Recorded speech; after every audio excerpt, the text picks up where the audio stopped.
Morning.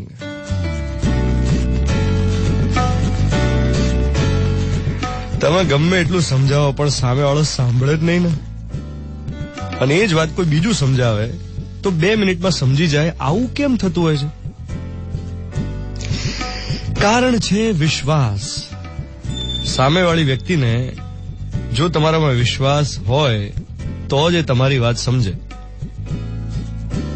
માની લો કે તમે અર્નબ ગોસ્વામી વિશે એક ધારણા બાંધી લીધી છે કે એ તો આવો જ છે. પછી અર્નબ ગમે એટલી સારી વાત કરે ને તોય તમે એને તમારા પૂર્વગ્રહને આધારે જ જોવાના. એ ગમે એટલી સારી વાત કરે તમને તો બાઉન્સ જ જાય. મહાભારતનું એક્ઝામ્પલ આપો. જ્યારે મહાભારતનું યુદ્ધ પત્યું એના પછી યુધિષ્ઠિરને એમ થયું કે આ યુદ્ધનો શું અર્થ સર્યો? પોતાના પરિવારજનોને ગુમાવ્યા અને પ્રાપ્ત શું થયું? આના કરતા તો યુદ્ધ ન કર્યું હોત તો સુખ શું પ્રાપ્ત થયું આટલા મોટા યુદ્ધ પછી? એટલે શ્રી કૃષ્ણએ યુધિષ્ઠિરને સમજાવવાનો પ્રયત્ન કર્યો પણ એના મનમાં કોઈ વાત ઉતરે જ નહીં ને.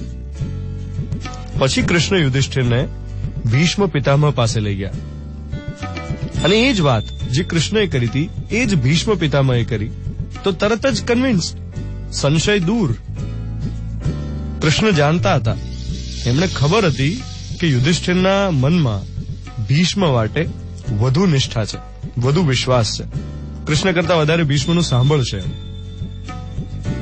આવું ઘરમાં થતું હોય. કોઈ એક જણ કે તો ના માને, બહારની કોઈ વ્યક્તિ આવીને કહી જાય તો તરત જ માની જાય. બાળકો, તમે જુઓ, બાળકને જે ટીચર ગમતો હોય ને એની વાત જલ્દી સમજ પડે. જે પણ શિક્ષક બાળકના મનમાં વસી ગયા હોય એ શિક્ષકની શિક્ષા બાળક જલ્દી ગ્રહણ કરે. વિશ્વાસ, નિષ્ઠા, આ બહુ મોટું તત્વ છે સંબંધમાં.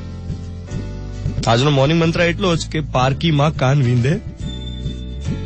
તમારી ઓફિસમાં કે ફ્રેન્ડ્સના ગ્રુપમાં કે ફેમિલીમાં તમારે તમારી વાત કોઈને સમજાવી હોય ને ના સમજતા હોય તો જરા એટલું સંશોધન કરી લો કે એ કોની વાત સમજે છે, એના મનમાં કોના માટે વધારે વિશ્વાસ છે, એના થકી, એના થ્રુ એ વાત કેવડાવો.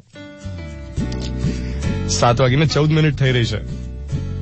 મિર્ચી 98.3, 23rd માર્ચ 2018, ફ્રાઈડે મોર્નિંગ. હું છું ધ્વનિત તમારી સાથે. Good morning my dear.